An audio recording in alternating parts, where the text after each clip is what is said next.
क्या खाने को आध्यात्मिक साधना बनाया जा सकता है?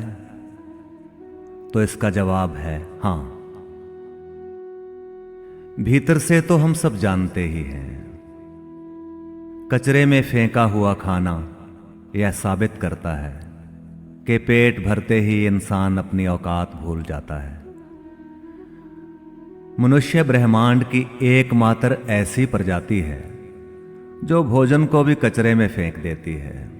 उस भोजन को जिसे ऋषियों ने अन्न ब्रह्म अर्थात भोजन परमात्मा है का दर्जा दिया।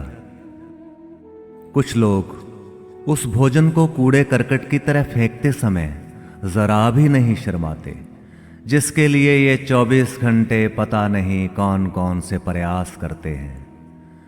सबसे दुख भरी बात तो ये है कि मनुष्य जब काम पर जाता है तो अपनी सबसे बड़ी जरूरत भोजन के लिए ही तो जाता है, लेकिन जब इतनी मेहनत से कमाए गए भोजन को खाने का समय आता है तो मनुष्य का मन, मनुष्य का ध्यान भोजन पर नहीं, पता नहीं कहां कहां कहां घूमता रहता है।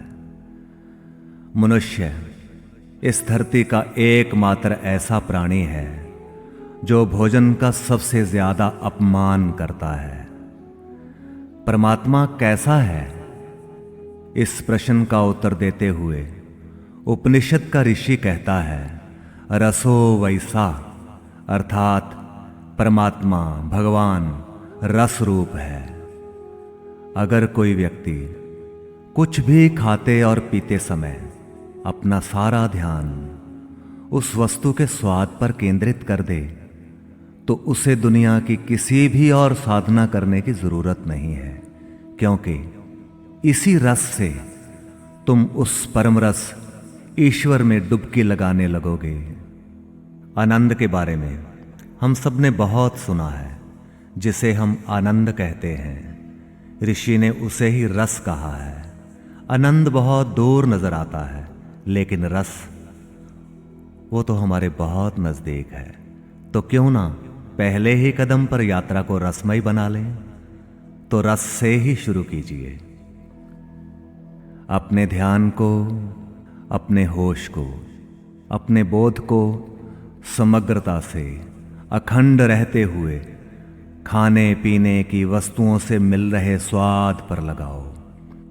एक दिन तुम पाओगे कि तुम मिटने लगे हो, केवल स्वाद ही स्वाद बाकी रहने लगा है।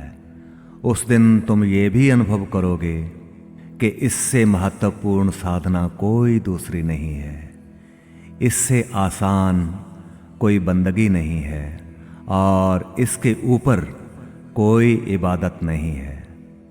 और सबसे ज़रूरी बात जो मैं आपको बताना चाहता हूँ वो ये है कि इस साधना को सिखाने वाले सबसे महान गुरु लगभग हर जगह मौजूद हैं। आप चौंक जाओगे कि यह कैसे हो सकता है कि इतनी बड़ी साधना को सिखाने वाले गुरु हर जगह मौजूद हैं। तो मैं कहता हूं हां, वो तुम्हें हर जगह मिल जाएंगे, हर नुक्कड़ पे, हर गली कूचे में मिल जाएंगे। और वो गुरुजन हैं बहुत छोटे छोटे मासूम से बच्चे। जरा कभी बच्चों को खाते पीते देखो, किस तरह से मजे से सारा रस लेते हैं। बच्चों से सीखो ये भोजन करने की कला। भोजन से ईश्वर को कैसे निचोड़ा जाता है ये बच्चों से सीखो, तो तुम पाओगे तुम बिल्कुल सहज से अपनी जिंदगी जीते हुए तुम बिल्कुल सहजता से दुनिया की सबसे बड़ी साधना में जुट गए हो। स्वाद पर ध्यान लगाओ और स्वाद ही हो जाओ। रसो वैसा। वीडियो अच्छी लगी तो इसे और लोगों से शेयर करें।